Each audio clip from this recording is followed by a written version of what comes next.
लिट्टी चोखा चटनी गोरिया दहले गजो धर के धोखा यार बोला वही बतावई लिसोखा गोरिया दहले गजो धर के धोखा जिंदगी में आइल बस ससुरा चोखा हम है इंटरनेशनल लट्टे या खाई ओगर खोली लाट रे और ये है देसी चोखा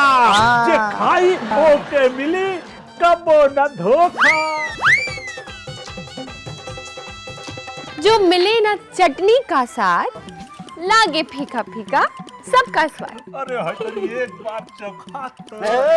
चोखा क्यों था मुंह बात था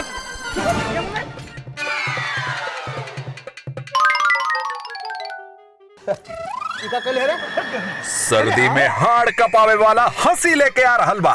फिल्म ची भोजपुरी लिट्टी चोखा और चटनी 31 दिसंबर से शुरू हुई एगो नया फिल्मी शो सजिया 5:30 बजे सिर्फ फिल्म ची भोजपुरी पर।